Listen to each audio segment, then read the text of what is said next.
Esteban tomó un sorbo de café, el mismo café que yo había comprado con mi propia pensión. $60,000.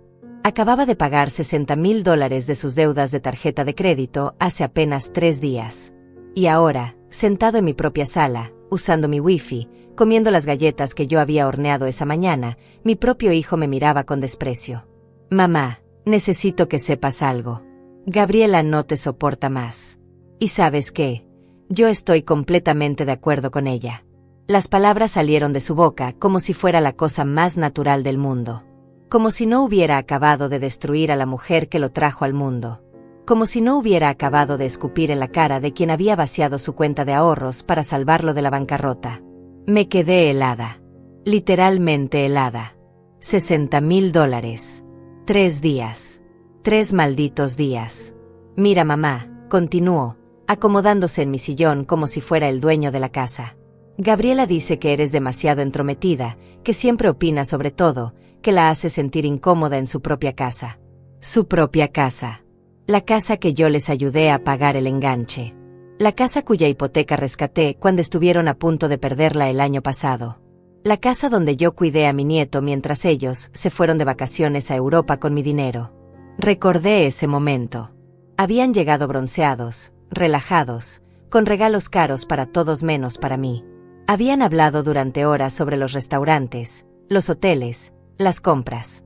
Todo pagado con mis ahorros de toda una vida. Pero no dije nada. Algo extraño estaba pasando dentro de mí. Una calma peligrosa, como el silencio antes de la tormenta. También mamá, siguió Esteban, dejando la taza sobre mi mesa de centro sin siquiera usar un posavasos. Gabriela dice que siempre te metes en nuestros asuntos, que das consejos que nadie te pide, que haces que se sienta juzgada. Consejos que nadie me pide. Como cuando le dije que no gastaran tanto en ropa de diseñador cuando tenían deudas. Como cuando le sugerí que hicieran un presupuesto antes de pedirme más dinero. Como cuando les dije que tal vez era hora de que aprendieran a administrar su dinero. Juzgada. Ella se sentía juzgada por la mujer que había trabajado turnos dobles para pagarles todo. Ella se sentía juzgada por quien había vendido joyas familiares para ayudarlos. Esteban siguió hablando, justificando, explicando por qué su esposa tenía razón en odiarme. Cada palabra era una bofetada más. Pero yo había dejado de escuchar. Mis ojos se posaron en algo que no había visto en años. Allí, en la esquina del escritorio de mi difunto esposo Martín, sobresalía un sobre amarillento. Algo que no recordaba haber visto jamás. El sobre tenía mi nombre escrito con la letra inconfundible de Martín. Benita. Decía. Solo eso. Pero había algo más. Una fecha. La fecha de su muerte. ¿Cómo era posible? Había limpiado ese escritorio 1000 veces en los últimos 5 años. Había organizado cada papel, cada documento. Conocía cada centímetro de esa superficie de madera. Ese sobre no había estado ahí jamás. Además, mamá, siguió Esteban sin darse cuenta de que yo había dejado de prestarle atención. Gabriela piensa que deberías buscarte tus propios amigos, tus propias actividades, en lugar de siempre estar pendiente de nosotros. Mis propias actividades. Como si trabajar hasta los 65 años para ahorrar cada centavo para ayudarlos fuera un hobby. Como si sacrificar mis propios sueños para asegurarme de que él tuviera una buena educación fuera diversión. Recordé todas las veces que cancelé planes con mis amigas porque él necesitaba que cuidara al niño. Todas las veces que no fui a clases de baile porque él necesitaba dinero urgente. Todas las veces que dejé de hacer las cosas que me gustaban porque mi familia me necesitaba. Pero ese sobre, ¿cómo era posible que estuviera allí después de tantos años? Mi corazón comenzó a latir con fuerza, no por el dolor que me causaba mi hijo, sino por una sensación extraña, como si algo importante estuviera a punto de revelarse. Y otra cosa, mamá, la voz de Esteban se volvió más dura. Gabriela dice que ya no podemos seguir dependiendo de tu ayuda financiera. Que necesitamos ser independientes. Independientes. Después de $60,000. Después de años de rescates financieros. Después de pagar sus estudios, su carro, su boda, sus vacaciones. Después de pagar las cuotas de su casa cuando no podían hacerlo. Después de pagar las cuentas médicas cuando nació mi nieto. Ahora querían ser independientes. Por favor, mamá, espero que entiendas, continuó Esteban. Gabriela dice que es mejor que no vengas tan seguido, que tal vez una vez al mes está bien, y que cuando vengas, es mejor que no te quedes tanto tiempo. Una vez al mes. Después de haber estado disponible para ellos 24 horas al día, 7 días a la semana, durante décadas. Después de haber corrido a ayudarlos cada vez que me llamaban, sin importar la hora. Pero yo ya no estaba allí. Mentalmente, había viajado a ese sobre. A ese misterio que Martín había dejado para mí. A esa fecha que coincidía exactamente con el día en que perdí al amor de mi vida. Esteban finalmente se calló. El silencio llenó la habitación como una nube pesada. Yo me levanté lentamente, con una calma que me sorprendió incluso a mí misma. Entiendo, le dije. Mi voz sonó diferente, más fría, más decidida. Entiendo perfectamente. Él pareció aliviado, como si hubiera esperado una explosión que nunca llegó. Pero lo que no sabía era que algo dentro de mí acababa de despertar después de años de sueño. Ese sobre amarillento me llamaba. Y tenía la sensación de que todo lo que creía saber sobre mi vida estaba a punto de cambiar para siempre. Después de que Esteban se fue, me quedé parada en la sala durante lo que parecieron horas. Sus palabras seguían resonando en mi cabeza como un eco doloroso. Pero ese sobre amarillento me hipnotizaba. Me acerqué al escritorio de Martín con pasos lentos, como si estuviera caminando hacia mi destino. Mis dedos temblaron cuando tomé el sobre. El papel estaba suave, gastado por el tiempo, pero la tinta seguía siendo clara. Mi nombre, escrito con la letra de mi esposo. La fecha de su muerte. Y algo más que no había notado antes. Una pequeña frase en la esquina inferior, para cuando más lo necesites. Lo abrí con cuidado. Dentro había una carta doblada y algo más. Una llave pequeña, dorada, que no reconocí. Y había otra cosa. Una dirección. Una dirección que me era completamente desconocida. Mi querida Benita, comenzaba la carta. Si estás leyendo esto, significa que algo malo ha pasado. Algo que me obligó a tomar medidas que nunca quise tomar. Probablemente te están lastimando, probablemente están abusando de tu generosidad, y probablemente estás empezando a sentir que diste demasiado y recibiste muy poco a cambio. Las lágrimas comenzaron a rodar por mis mejillas. Era como si Martín hubiera podido ver el futuro.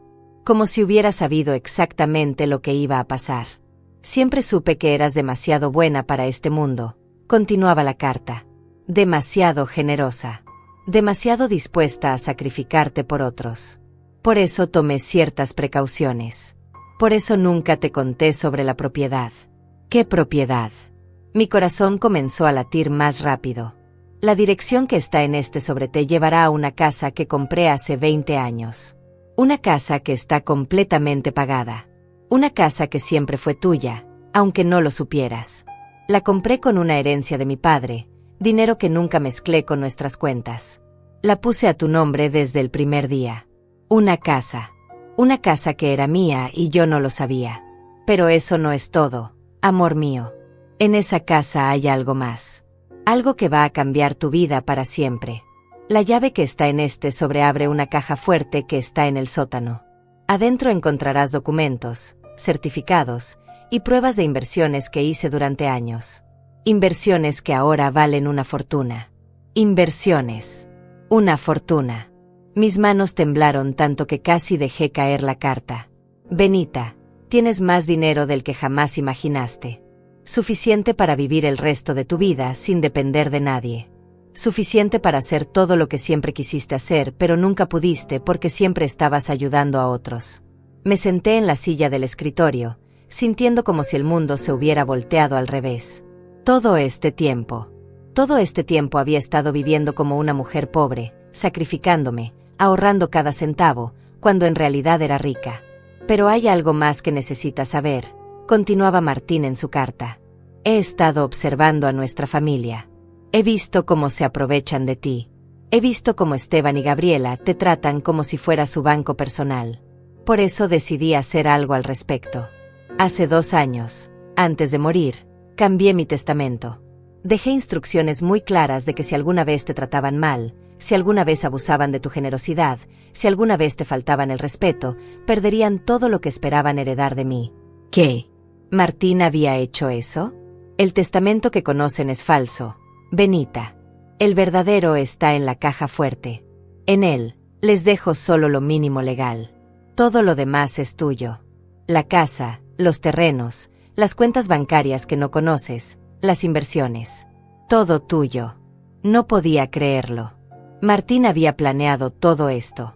Había protegido mi futuro de una manera que yo nunca imaginé. Sé que probablemente te sientes culpable por esto. Sé que probablemente piensas que deberías compartir todo con Esteban. Pero amor mío, necesito que entiendas algo. El amor verdadero no explota. El amor verdadero no lastima. El amor verdadero no toma y toma sin dar nada a cambio. Tenía razón. Martín tenía razón en todo. Ve a esa dirección, Benita. Toma lo que es tuyo. Comienza la vida que mereces. Y si alguna vez Esteban y Gabriela vienen a pedirte perdón, si alguna vez se dan cuenta del error que cometieron, entonces podrás decidir si quieres perdonarlos o no. Pero esa decisión será tuya, y será desde una posición de poder, no de desesperación. La carta terminaba con una postdata que me partió el corazón y me lo sanó al mismo tiempo. PD Benita, durante 40 años te vi dar y dar sin recibir nada a cambio. Durante 40 años te vi sacrificar tus sueños por otros. Es hora de que vivas para ti. Es hora de que seas feliz.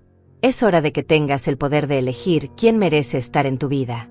Te amo para siempre, Martín. Doblé la carta con cuidado y la guardé junto con la llave. Me quedé sentada allí durante un largo rato, procesando todo lo que acababa de descubrir. $60,000. Había dado $60,000 a un hijo que me despreciaba, cuando en realidad tenía una fortuna esperándome. Pero lo más importante no era el dinero. Era la sensación de poder. Por primera vez en décadas, sentía que tenía control sobre mi propia vida. Me levanté del escritorio y caminé hacia el espejo del pasillo.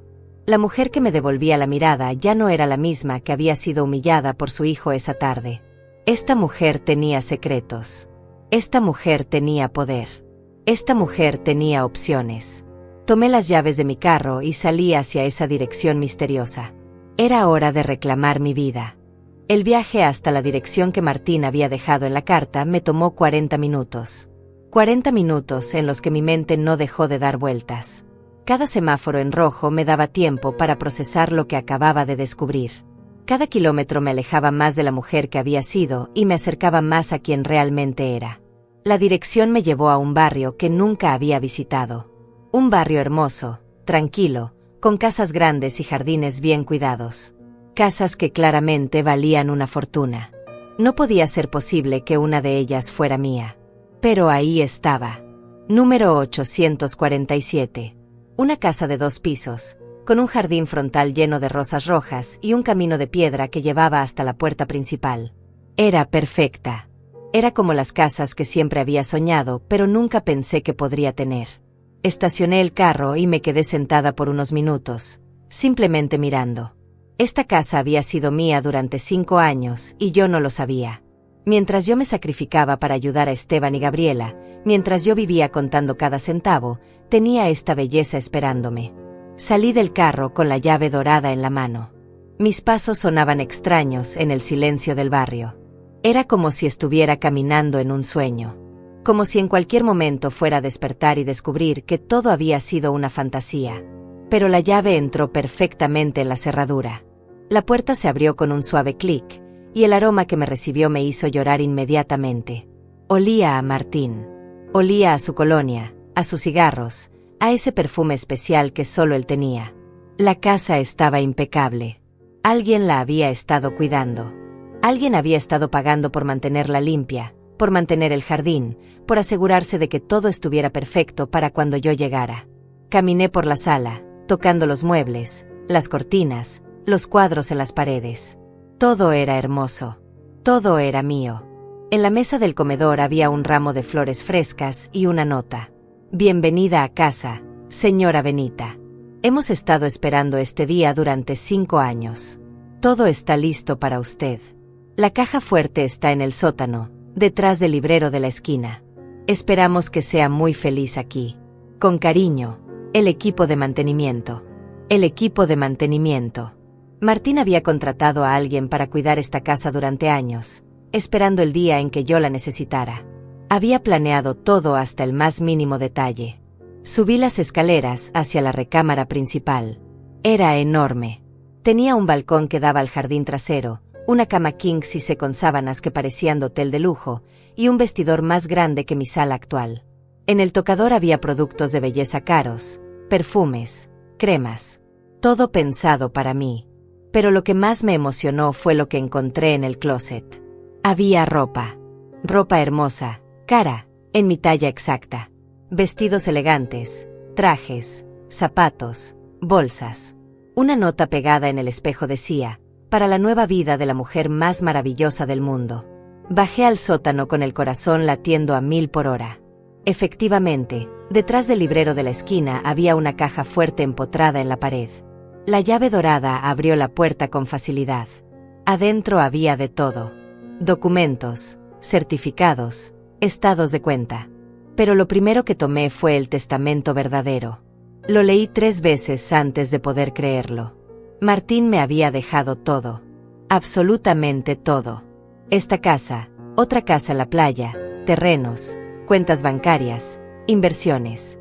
Tomé uno de los estados de cuenta más recientes. Los números eran tan grandes que tuve que sentarme en el suelo. $4 millones. 4 millones. En inversiones que habían estado creciendo durante 5 años. Había más.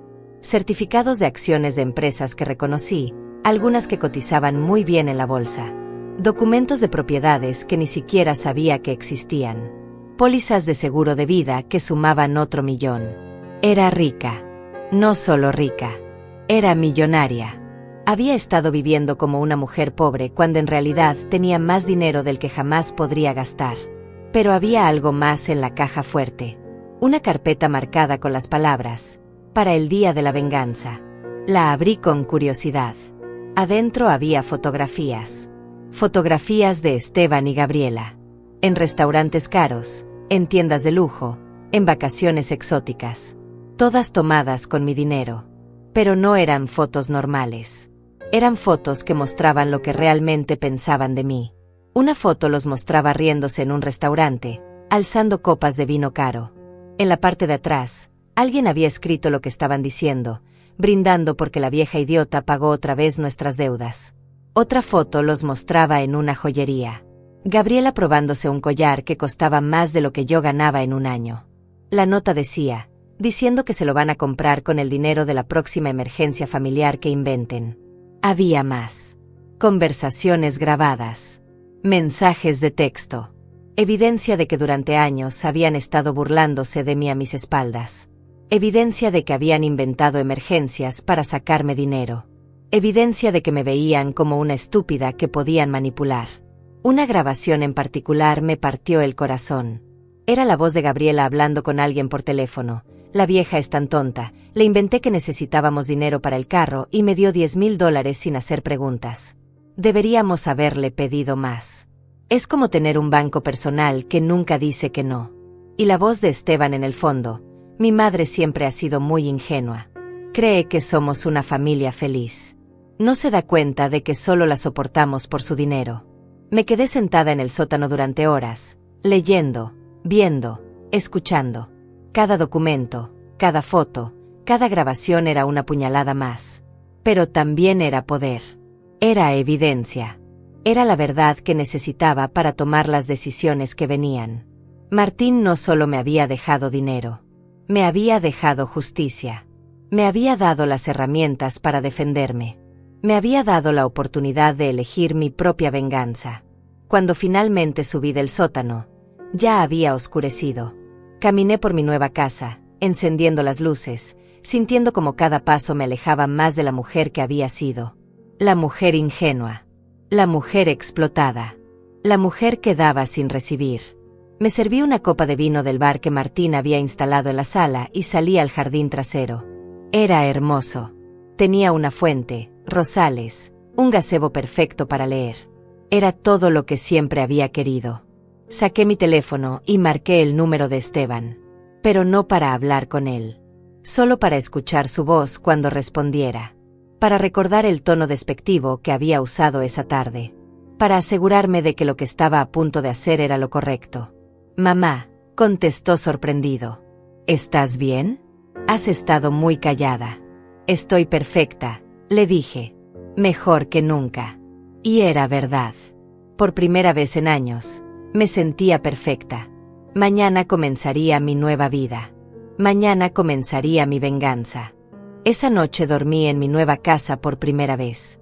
Dormí en la cama más cómoda que había tenido en mi vida, entre sábanas de seda, en una habitación que era 3 veces más grande que mi dormitorio anterior.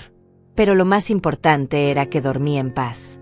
Por primera vez en años, dormí sin preocuparme por el dinero, sin preguntarme si Esteban me llamaría con otra emergencia, sin sentir esa presión constante en el pecho.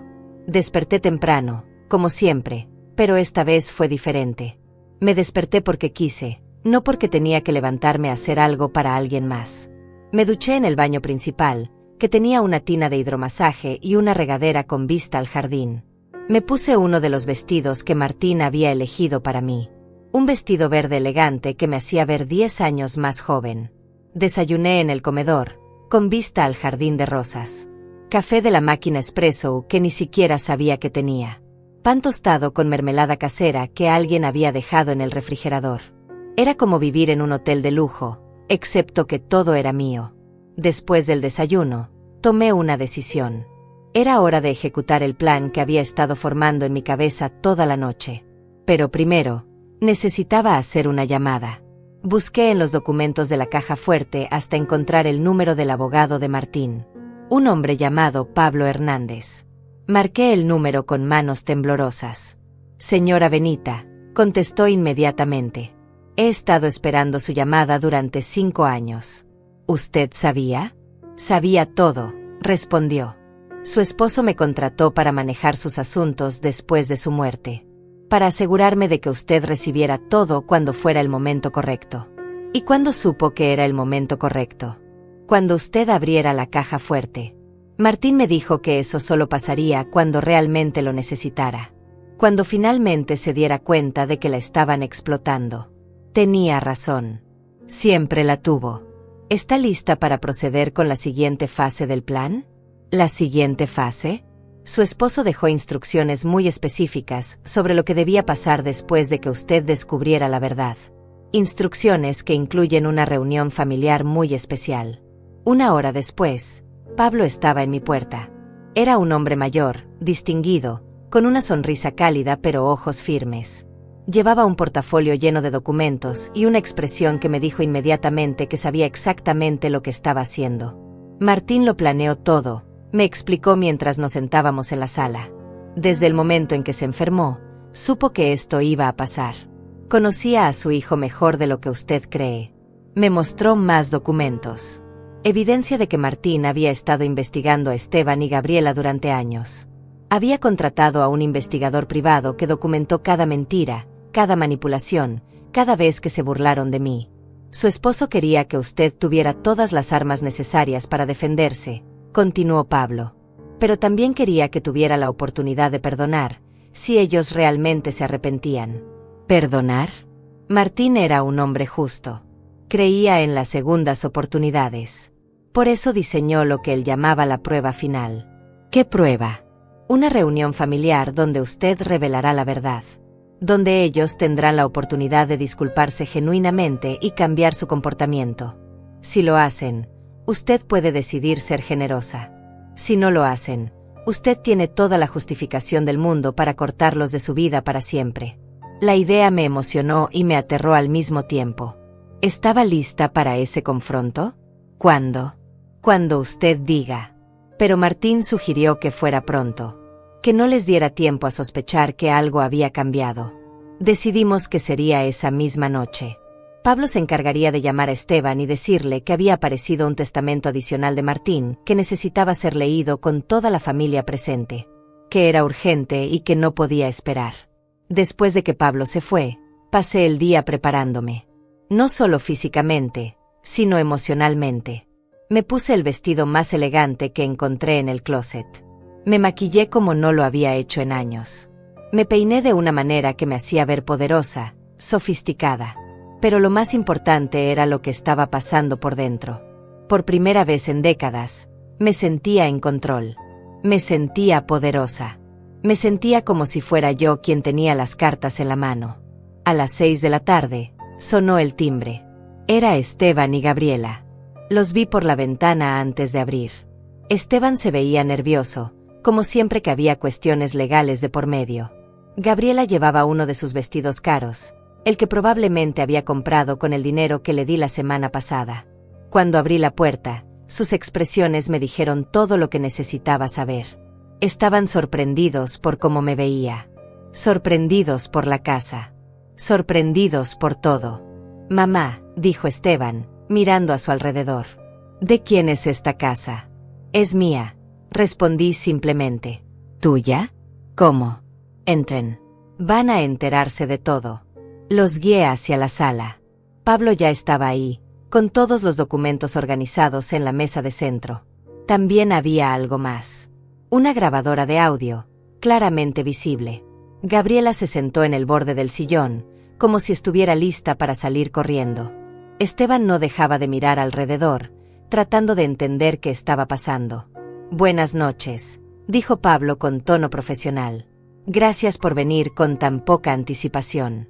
Soy Pablo Hernández, el abogado de la familia. Estamos aquí porque han surgido algunos documentos importantes relacionados con la herencia de Martín». «¿Qué documentos?», preguntó Esteban inmediatamente. «Documentos que cambian todo lo que creían saber sobre la situación financiera de su madre». Vi cómo Gabriela y Esteban intercambiaron miradas.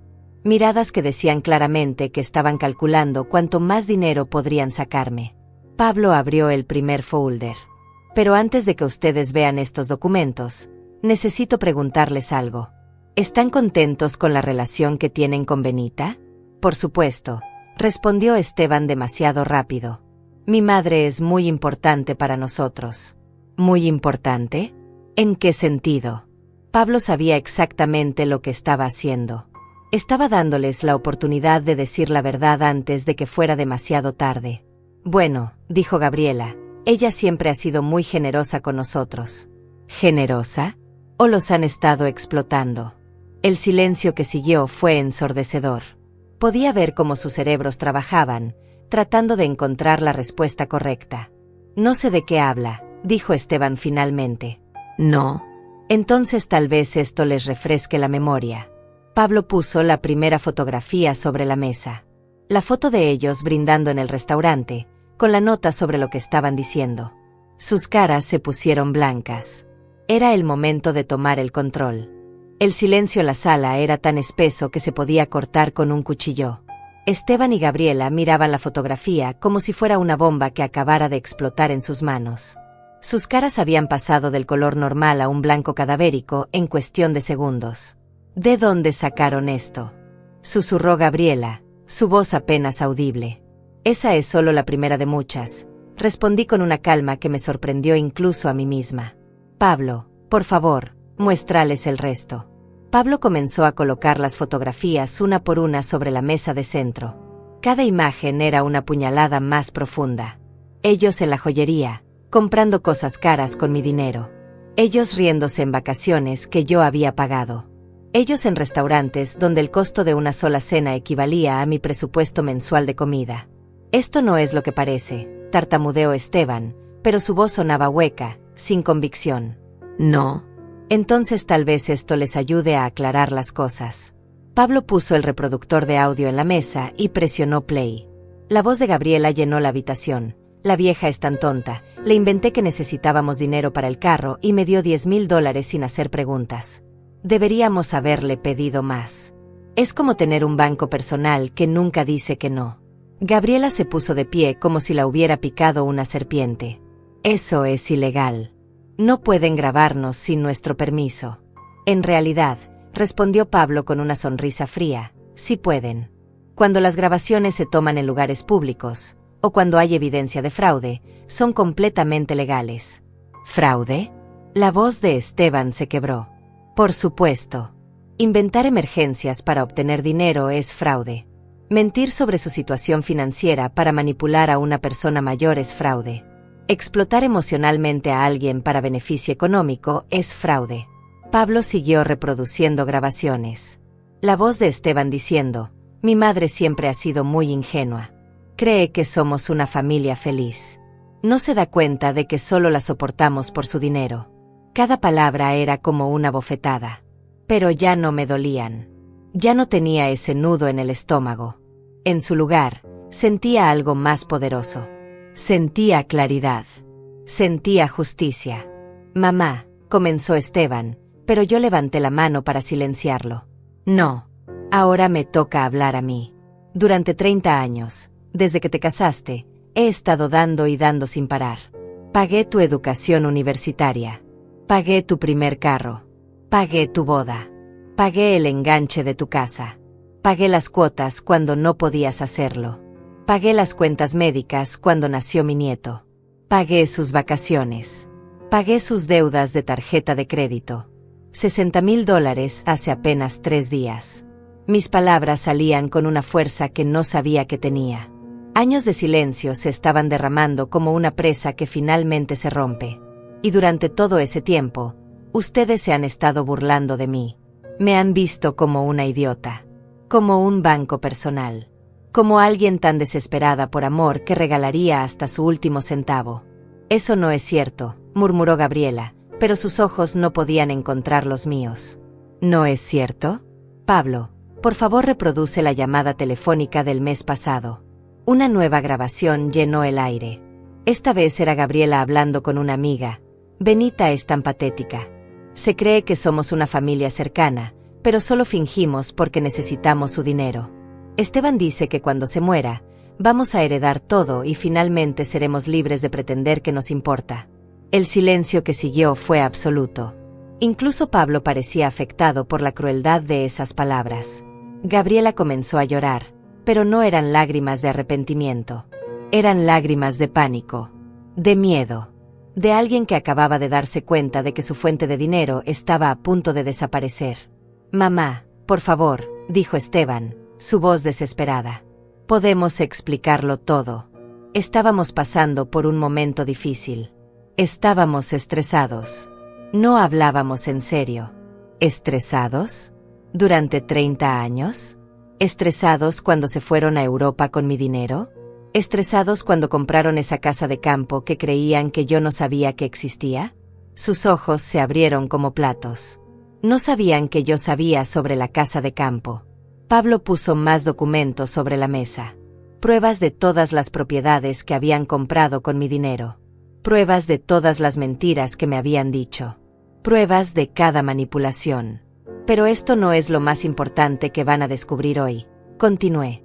Lo más importante es que todo este tiempo, mientras yo me sacrificaba por ustedes, mientras yo vivía contando cada centavo para poder ayudarlos, resulta que soy millonaria. ¿Qué? Esteban y Gabriela dijeron al unísono. Pablo puso el testamento verdadero sobre la mesa. Su padre, Martín, era mucho más inteligente de lo que ustedes pensaban. Durante años estuvo documentando su comportamiento. Durante años estuvo preparándose para este momento. Soy dueña de esta casa, continué. Soy dueña de otra casa en la playa. Soy dueña de terrenos que valen millones. Tengo inversiones que han estado creciendo durante 5 años. Tengo más dinero del que jamás podré gastar. Las caras de Esteban y Gabriela pasaron por todas las emociones posibles. Shock, incredulidad, pánico, y finalmente, codicia pura. Eso significa que nosotros también somos ricos, dijo Gabriela, su voz llena de esperanza desesperada. No, respondí firmemente. Ustedes no son nada. El testamento que conocían era falso. En el verdadero, Martín les deja exactamente $1,000 a cada uno. El mínimo legal. ¿$1,000? Esteban se veía como si fuera a desmayarse. $1,000 cada uno. Con una condición. Solo reciben ese dinero si pueden demostrar que realmente se arrepienten de cómo me han tratado. Si pueden demostrar que su amor por mí es real, no fingido por interés económico. ¿Cómo podemos demostrar eso? Preguntó Gabriela desesperadamente. Esa es la pregunta, ¿verdad? ¿Cómo demuestra a alguien que su amor es real cuando durante años ha sido falso? Pablo cerró su portafolio. Su trabajo estaba hecho. Había revelado todas las cartas. Ahora era mi turno de decidir cómo jugar la mano ganadora. Me levanté y caminé hacia la ventana. El jardín se veía hermoso bajo las luces de la noche. Mi jardín. Mi casa. Mi vida. Por primera vez en décadas, todo era realmente mío. Durante 30 años, ustedes han tenido el poder en esta relación, dije sin voltearme. Ustedes decidían cuándo necesitaban dinero. Ustedes decidían cómo tratarme. Ustedes decidían si yo merecía respeto o no. Me volteé para enfrentarlos. Los dos estaban llorando ahora, pero yo podía ver en sus ojos que seguían calculando. Seguían tratando de encontrar una manera de manipular la situación a su favor. Pero ahora el poder es mío. Ahora yo decido. Yo decido si ustedes merecen estar en mi vida. Yo decido si ustedes merecen mi perdón. Yo decido si ustedes alguna vez volverán a ver un centavo de mi dinero. El silencio se extendió por lo que parecieron horas. Finalmente, Esteban habló. ¿Qué tenemos que hacer? Esa, le dije, es la pregunta equivocada. La pregunta correcta es, ¿qué van a hacer porque es lo correcto, no porque esperan obtener algo a cambio? Los dejé con esa pregunta colgando en el aire. Porque por primera vez en 30 años, yo tenía todo el tiempo del mundo para esperar su respuesta. Los días que siguieron a esa revelación fueron los más extraños de mi vida. Esteban y Gabriela habían salido de mi nueva casa esa noche completamente destrozados, con las pruebas de su traición resonando en sus oídos y la realidad de su situación financiera golpeándolos como un martillo. Yo, por otro lado, me desperté cada mañana sintiéndome más ligera, como si hubiera estado cargando un peso invisible durante décadas y finalmente me lo hubiera quitado de encima. Pasé esos primeros días explorando mi nueva vida, visitando la casa de la playa que Martín me había dejado, conociendo a los administradores de mis propiedades, aprendiendo sobre las inversiones que habían estado creciendo silenciosamente durante años. Pero lo más liberador era el silencio. No sonaba el teléfono con emergencias inventadas. No recibía mensajes desesperados pidiendo dinero. No tenía que preocuparme por si Esteban y Gabriela estaban bien, porque por primera vez en décadas sabía exactamente lo que pensaban de mí. Una semana después de la confrontación, decidí que era hora de comenzar el siguiente capítulo de mi vida. No el capítulo de la venganza, sino el capítulo de la reconstrucción. El capítulo donde Benita finalmente vivía para Benita. Contraté a una decoradora para renovar completamente mi casa anterior. La casa donde había vivido durante años contando centavos iba a convertirse en algo especial. En algo que honrara la memoria de Martín y que sirviera a un propósito más grande. Mientras supervisaba las renovaciones, recibí una llamada inesperada. Era mi hermana Celia, quien vivía en otro estado y con quien había perdido contacto años atrás debido a mis constantes preocupaciones por Esteban. Benita, su voz sonaba preocupada. Me enteré de lo que pasó. Pablo me llamó y me contó todo. Pablo la había llamado siguiendo las instrucciones de Martín. Había una lista de personas que debían ser contactadas cuando llegara el momento. Personas que habían sido apartadas de mi vida porque yo estaba demasiado ocupada siendo explotada por mi hijo. No puedo creer que no me hayas contado lo que estaba pasando, continuó Celia. No puedo creer que hayas estado sufriendo todo esto sola. No quería preocuparte, respondí, pero mi voz sonaba débil incluso para mí. ¿Preocuparme? Benita, soy tu hermana. Se supone que debo preocuparme por ti. Se supone que debemos cuidarnos mutuamente. Esa conversación me hizo darme cuenta de algo doloroso. No solo había perdido dinero y respeto por culpa de Esteban y Gabriela. Había perdido relaciones. Había perdido conexiones importantes porque estaba demasiado avergonzada de admitir que me estaban explotando. Celia vino a visitarme al día siguiente.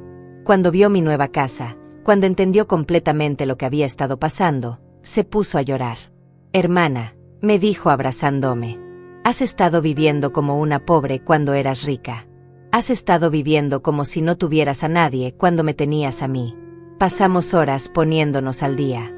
Me contó sobre su vida, sobre sus hijos, sobre todas las cosas que me había perdido porque estaba demasiado absorta en los problemas fabricados de Esteban.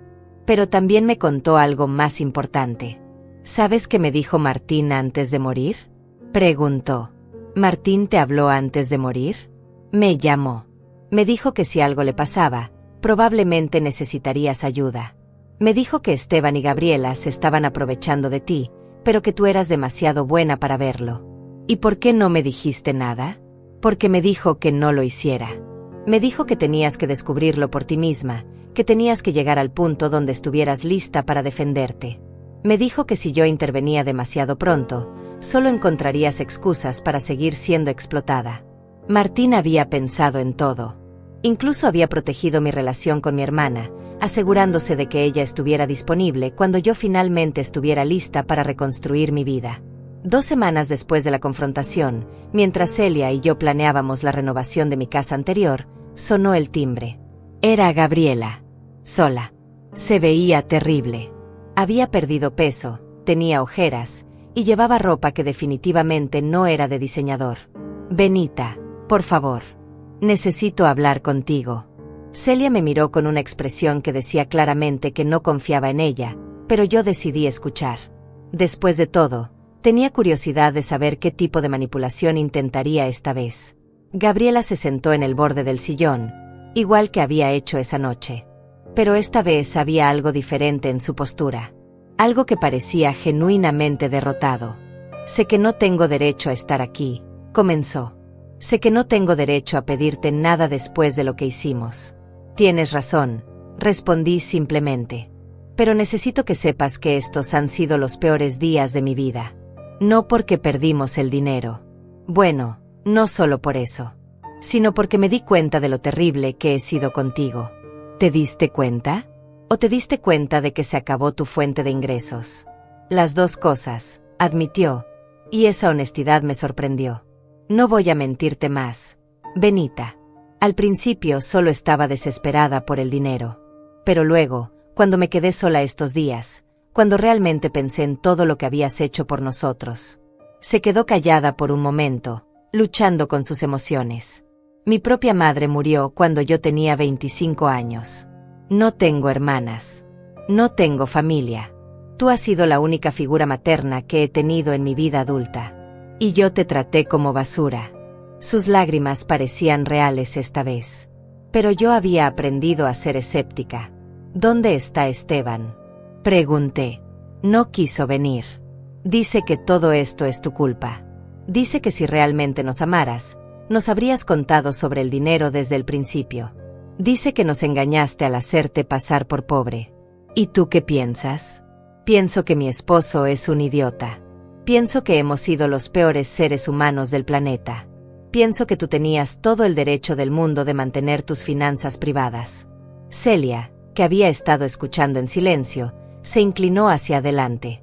¿Qué es lo que quieres, Gabriela? No quiero nada, respondió. Bueno, eso es mentira. Quiero que Benita me perdone. Quiero la oportunidad de demostrar que puedo ser mejor. Quiero la oportunidad de ser la nuera que ella se merecía desde el principio. ¿Y si ella no te perdona? Entonces voy a pasar el resto de mi vida tratando de ganarme ese perdón. Porque finalmente entiendo lo que perdí. Me levanté y caminé hacia la ventana. El jardín estaba floreciendo bajo el cuidado profesional que ahora podía permitirme. Era hermoso, perfecto, como todo en mi nueva vida. Gabriela, le dije sin voltearme. ¿Recuerdas la primera vez que nos conocimos? Sí, en la cena de Navidad hace 12 años. ¿Recuerdas lo que te dije esa noche? Se quedó callada por un momento. Te dije que esperaba que fuéramos amigas. Que esperaba que me vieras como una segunda madre. ¿Y recuerdas lo que tú me dijiste? Me dijiste que esperabas lo mismo. ¿Era verdad? En ese momento sí. Realmente lo era. Pero después me dejé influenciar por mis propias inseguridades, por mi necesidad de control, por mi incapacidad de aceptar ayuda sin resentimiento. Me volteé para mirarla. Por primera vez en 12 años, Gabriela me estaba dando respuestas honestas. ¿Qué ha cambiado? Me quedé sin excusas. Me quedé sin mentiras. Me quedé sin trucos. Y cuando todo eso desapareció, lo único que quedó fue la verdad. La verdad de que tú has sido la persona más generosa, más paciente, más amorosa que he conocido en mi vida. Y yo desperdicié eso. El silencio se extendió entre nosotras. Celia me miraba, esperando mi reacción. Gabriela mantenía la cabeza baja, esperando mi veredicto. Por primera vez desde esa noche de confrontación, sentí algo que no había esperado sentir. Sentí una pequeña grieta en la armadura que había construido alrededor de mi corazón. 3 meses habían pasado desde aquella conversación con Gabriela. 3 meses en los que había comenzado el proyecto más importante de mi vida. La renovación de mi casa anterior había terminado, y lo que una vez fue el lugar donde viví contando centavos se había convertido en algo extraordinario. Algo que honraba no solo la memoria de Martín, sino también el dolor que había vivido y la fortaleza que había encontrado. Lo llamé Casa Esperanza. Un centro de apoyo para mujeres mayores que estaban siendo explotadas por sus familias. Un lugar donde podían venir a recibir asesoría legal, apoyo emocional y, lo más importante, la validación de que no estaban locas, que no estaban exagerando, que su dolor era real. Celia había decidido mudarse cerca para ayudarme con el proyecto. Había vendido su casa en el otro estado y comprado una propiedad a solo 10 minutos de la mía. Por primera vez en décadas, tenía a mi hermana de vuelta en mi vida. El día de la inauguración oficial de Casa Esperanza llegó un grupo de voluntarias que me dejaron sin palabras. Berta, una señora de 72 años que había perdido toda su herencia por culpa de un hijo adicto a las drogas. Carmen, de 68, cuya hija la había convencido de firmar documentos que la dejaron sin casa. Mujeres que habían pasado por lo mismo que yo, pero que no habían tenido la suerte de tener un Martín que las protegiera. Pero la voluntaria que más me sorprendió fue Gabriela. Había aparecido en mi puerta 3 semanas antes con una propuesta que jamás esperé escuchar. Benita, me dijo ese día. Sé que no tengo derecho a pedirte nada, pero he estado leyendo sobre tu proyecto y quiero ayudar. ¿Ayudar? ¿Cómo? Conozco sobre administración de empresas. Trabajé en recursos humanos antes de casarme con Esteban. Puedo ayudarte con la organización, con los procedimientos, con todo lo que necesites. ¿Por qué harías eso? Porque necesito hacer algo bueno con mi vida. Porque durante años exploté la bondad de alguien, y ahora quiero usar mis habilidades para proteger a otras mujeres de que les pase lo mismo. La miré por un largo momento. En esos 3 meses, Gabriela había cambiado. Ya no era la mujer manipuladora que había conocido. Había encontrado un trabajo de medio tiempo en una oficina, había vendido todas las cosas caras que había comprado con mi dinero, y había empezado a ir a terapia. ¿Y Esteban? Pregunté. Esteban y yo nos estamos divorciando. La noticia me impactó más de lo que esperaba. ¿Por qué? Porque él no puede cambiar. Benita. Porque sigue creyendo que tú nos traicionaste. Porque sigue buscando maneras de manipular la situación. Porque se casó conmigo cuando yo era igual de tóxica que él, y ahora que estoy tratando de ser mejor, ya no somos compatibles. ¿Y mi nieto? Pablo tiene 8 años. Está viviendo conmigo. Y por primera vez en su vida, está aprendiendo que el amor no viene condicionado al dinero. Está aprendiendo que su abuela es una mujer fuerte e independiente, no un banco personal. La decisión de dejar que Gabriela fuera voluntaria en Casa Esperanza fue una de las más difíciles que había tomado. Pero también fue una de las más acertadas. Su experiencia como explotadora le daba una perspectiva única para ayudar a otras víctimas a reconocer las señales de manipulación. El primer grupo de mujeres que llegó a Casa Esperanza me recordó por qué era tan importante este trabajo. Elena, de 75 años, había estado dándole dinero a su hijo durante 20 años para sus supuestos proyectos de negocio que nunca prosperaban. Rosa, de 69, había hipotecado su casa para pagar las deudas de juego de su yerno. Marta, de 73, había vaciado su cuenta de retiro para pagar la universidad de nietos que después la trataban como si fuera invisible. Todas tenían la misma expresión que yo había tenido durante años. Esa mezcla de amor desesperado, confusión, y la terrible sospecha de que algo estaba muy mal pero sin poder admitirlo. La primera sesión grupal fue emotiva. Cada mujer contó su historia, y cada historia era un eco de las demás. Familia que solo aparecía cuando necesitaba dinero. Emergencias que siempre surgían justo después de que recibían su pensión. Nietos que eran usados como chantaje emocional. Pero lo más poderoso fue cuando empezaron a darse cuenta de que no estaban solas. Que no eran las únicas. Que había un patrón, un sistema de explotación que se repetía familia tras familia. Gabriela resultó ser increíblemente efectiva ayudando a estas mujeres. Su propia experiencia como manipuladora le permitía explicar exactamente cómo funcionaba la manipulación desde la perspectiva del explotador. Les decía cosas como: cuando su hijo le dice que usted es la única que puede ayudarlo, está usando su amor contra usted. Cuando su nieta llora y dice que no puede ir a la universidad sin su ayuda, está manipulando sus emociones. Cuando su yerno inventa una emergencia médica justo antes del día de pago, está calculando el momento perfecto para atacar. Las mujeres se quedaban boquiabiertas cuando Gabriela explicaba estas tácticas con tanto detalle. Era como si alguien finalmente hubiera revelado los trucos de un mago. 6 meses después de abrir Casa Esperanza, recibimos a nuestra primera graduada. Elena había logrado cortar completamente el apoyo financiero a su hijo manipulador y había usado sus ahorros para comprarse un pequeño apartamento cerca del centro. Por primera vez en 20 años, tenía dinero en el banco al final del mes. Pero el momento más emotivo llegó cuando Pablo, mi nieto, vino a visitarme un sábado por la tarde. Gabriela lo había traído para que conociera Casa Esperanza. «Abuela», me dijo mientras caminábamos por el jardín. «Mi mamá me contó que papá y tú se están llevando mal». «Sí, mijo. A veces los adultos no se ponen de acuerdo». «¿Es por dinero?». La pregunta me tomó por sorpresa. Era tan directa, tan madura para un niño de 8 años. «En parte, sí». «¿Papá te pidió mucho dinero?». «Sí». «¿Y tú se lo diste?».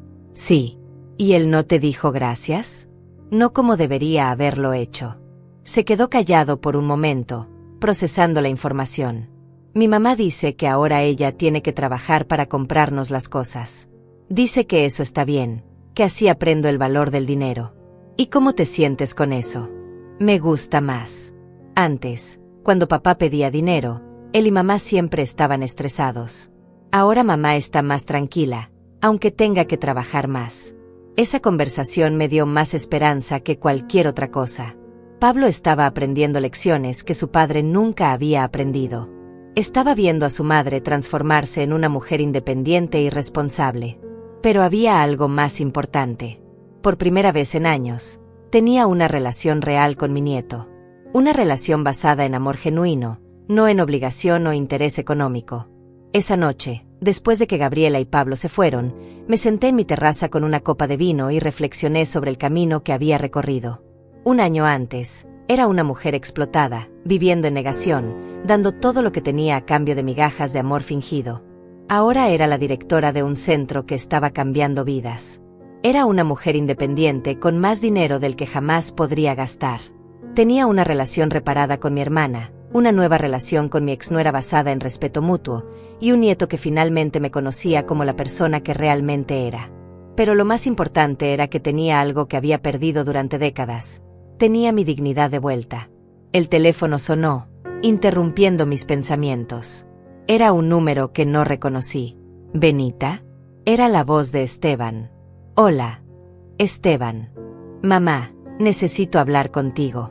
Su voz sonaba diferente. Más pequeña, más humilde. ¿Sobre qué? Sobre todo. Sobre lo que hice. Sobre lo que perdí. Sobre lo que ahora entiendo. Por primera vez en un año, mi hijo sonaba como si realmente quisiera hablar, no como si quisiera algo. Y por primera vez en un año, yo tenía el poder de decidir si quería escuchar o no. Decidí encontrarme con Esteban en un lugar neutral. No en mi casa nueva, que representaba mi nueva vida, ni en Casa Esperanza, que representaba mi propósito. Elegí un pequeño café cerca del centro, un lugar público donde pudiera mantener el control de la situación e irme cuando quisiera. Llegué 15 minutos antes de la hora acordada. Quería estar asentada, tranquila, preparada para cualquier cosa que pudiera pasar. Pedí un café y me senté en una mesa cerca de la ventana, donde podía ver a la gente pasar por la calle. Gente normal, viviendo vidas normales, sin el drama familiar que había dominado mi existencia durante tanto tiempo. Esteban llegó exactamente a tiempo. Lo vi entrar y buscarme con la mirada. Cuando nuestros ojos se encontraron, algo me sorprendió. No había esa arrogancia que siempre había caracterizado su expresión. No había esa seguridad de que podía manipular la situación a su favor. En su lugar, había algo que no había visto en años: vulnerabilidad genuina.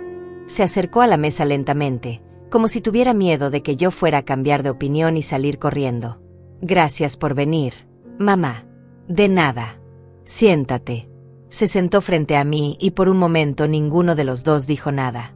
Yo lo estudié, buscando señales de la manipulación que había aprendido a reconocer también durante mi trabajo en Casa Esperanza. Pero lo que vi fue diferente. Vi a un hombre que había perdido peso, que tenía ojeras, que se veía genuinamente derrotado. No sé por dónde empezar, dijo finalmente. Empieza por el principio. Empieza por el día que decidiste que yo era tu banco personal en lugar de tu madre.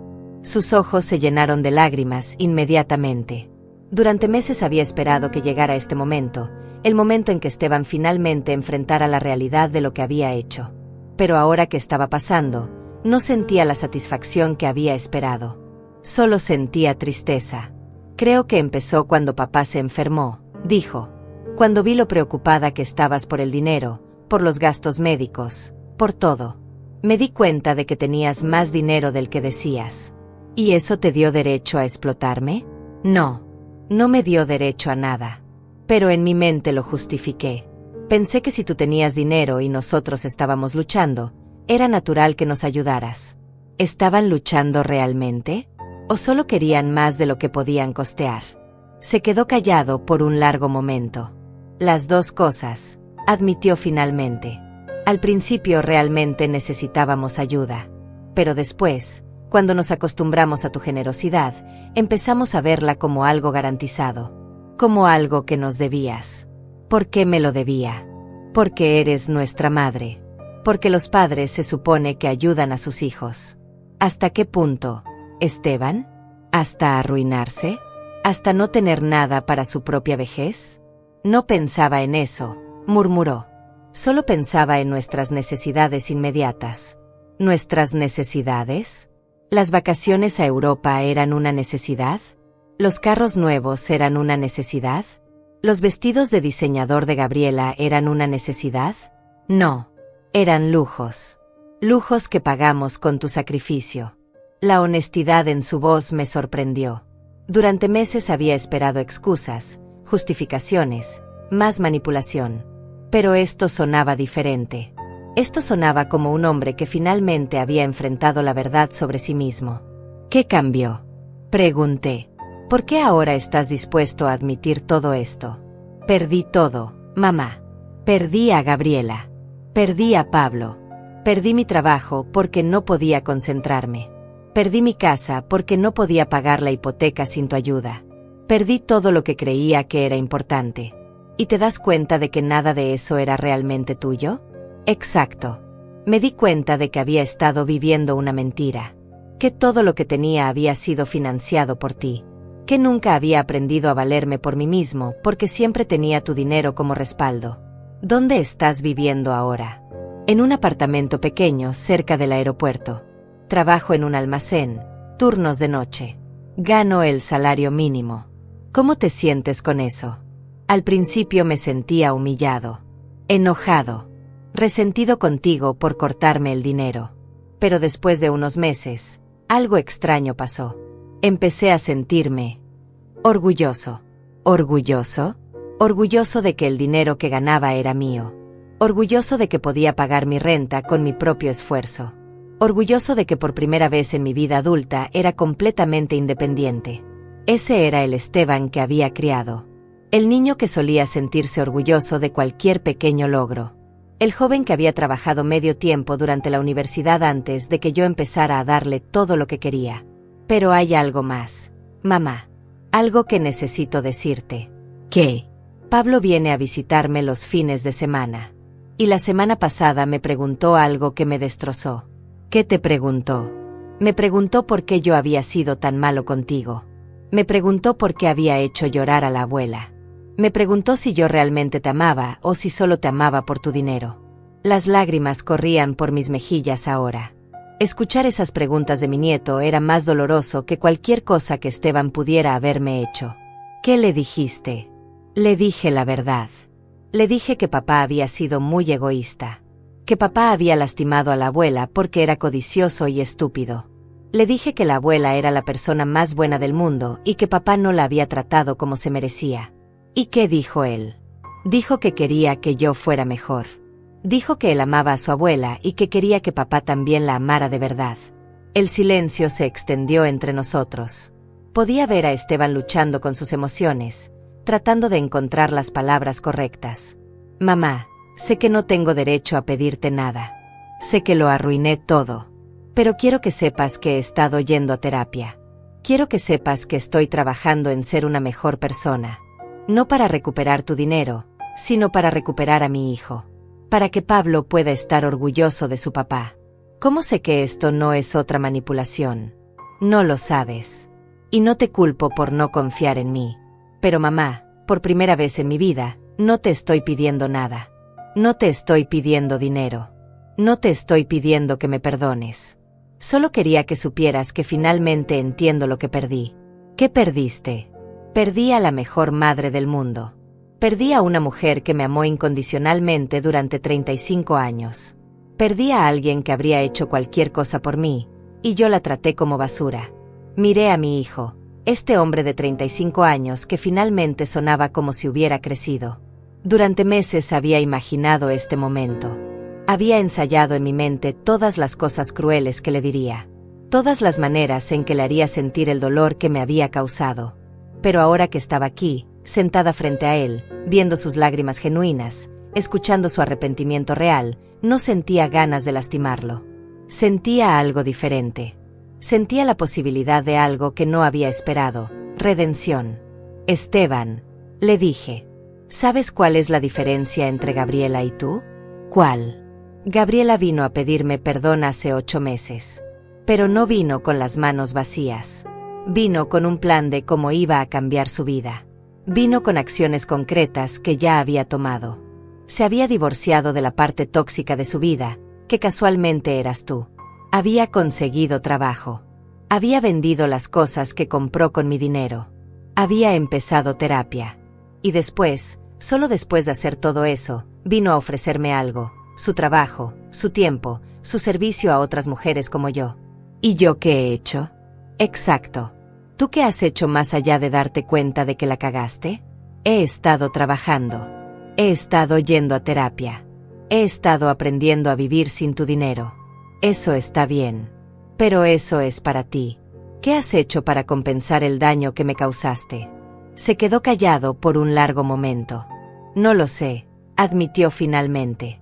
No sé cómo compensar 30 años de abuso. Esa es la pregunta correcta, le dije. Y hasta que tengas una respuesta, hasta que tengas un plan de cómo vas a demostrar que tu arrepentimiento es real, no hay nada más de qué hablar. Me levanté para irme, pero él me detuvo. Mamá, ¿hay alguna posibilidad de que algún día puedas perdonarme? Lo miré por un largo momento. Sí, le dije. Hay una posibilidad. Pero va a depender de ti. Va a depender de que tanto estés dispuesto a trabajar para merecerlo.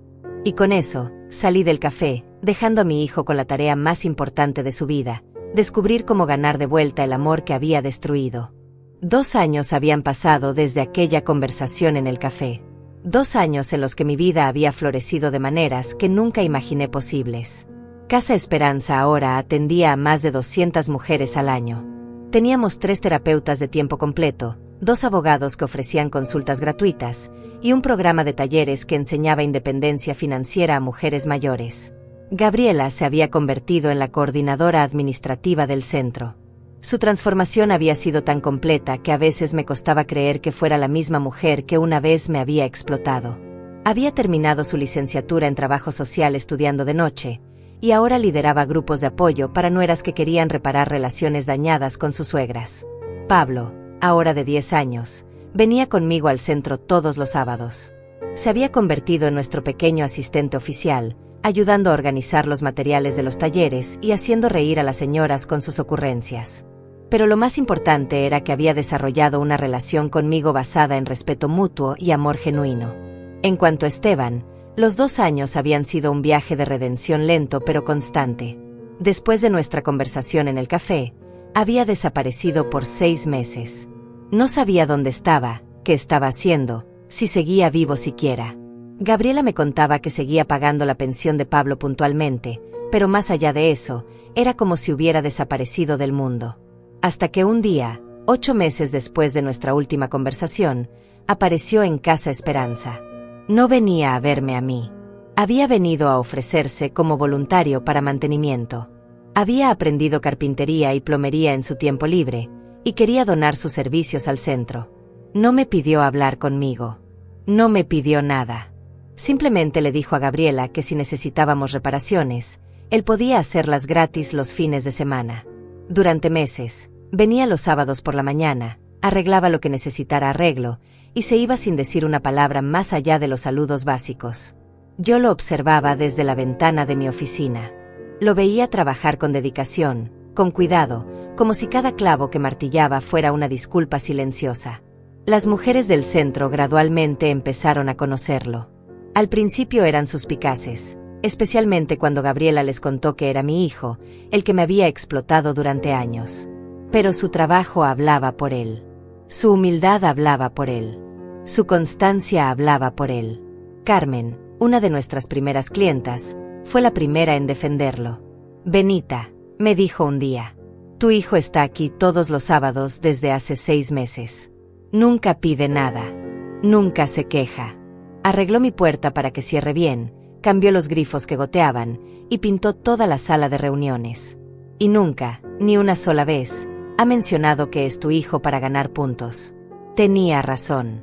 Esteban había encontrado una manera de demostrar su arrepentimiento sin palabras.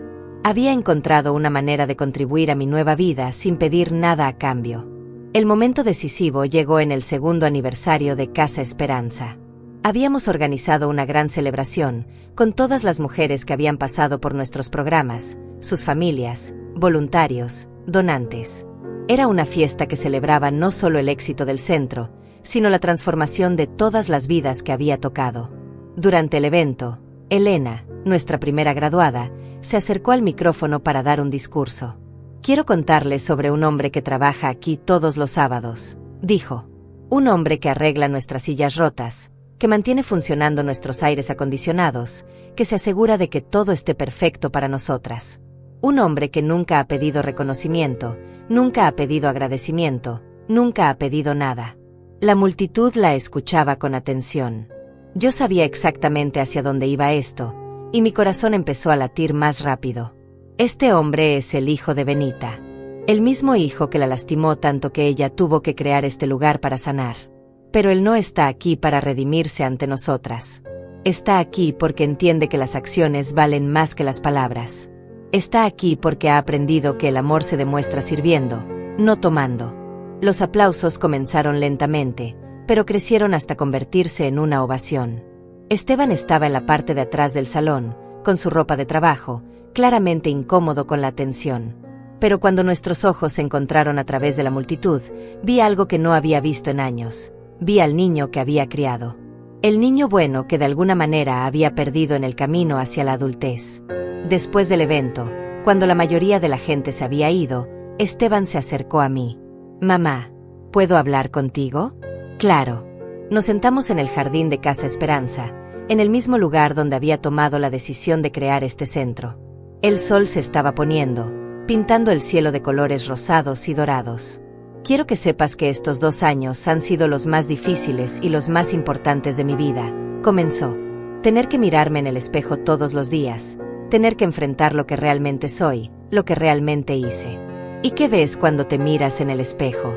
Veo a un hombre que destruyó la relación más importante de su vida por codicia.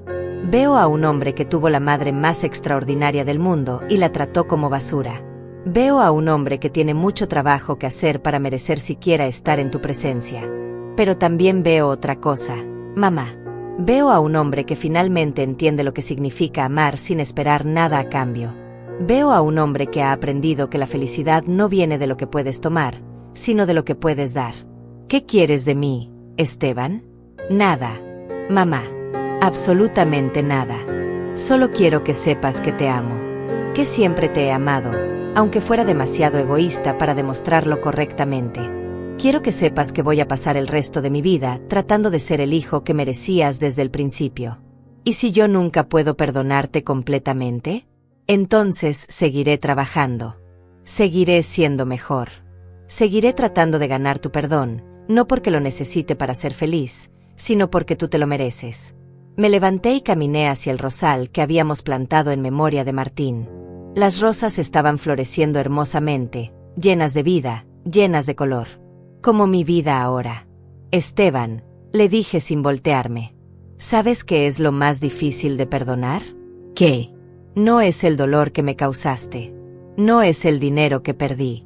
No es ni siquiera las humillaciones que sufrí. Entonces, ¿qué es?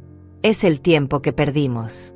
Son todas las conversaciones reales que nunca tuvimos porque tú solo me veías como una fuente de dinero. Son todos los momentos genuinos que se perdieron porque nuestra relación estaba basada en explotación, no en amor. Me volteé para mirarlo. Las lágrimas corrían por su rostro. ¿Pero sabes qué he aprendido en estos 2 años? ¿Qué? Que el tiempo perdido no se puede recuperar. Pero el tiempo futuro sí se puede construir. Y que tal vez, solo tal vez, podemos crear algo nuevo. Algo basado en respeto mutuo, en amor genuino, en el hombre que te has convertido, no en el hombre que eras. ¿Eso significa que me perdonas? Significa que estoy dispuesta a intentarlo. Significa que creo que has ganado la oportunidad de empezar de nuevo. Se levantó y caminó hacia mí. Por un momento pensé que iba a abrazarme, pero se detuvo a 1 metro de distancia. ¿Puedo abrazarte, mamá? Sí, le dije. Puedes abrazarme. El abrazo que siguió fue diferente a cualquier abrazo que habíamos compartido en décadas.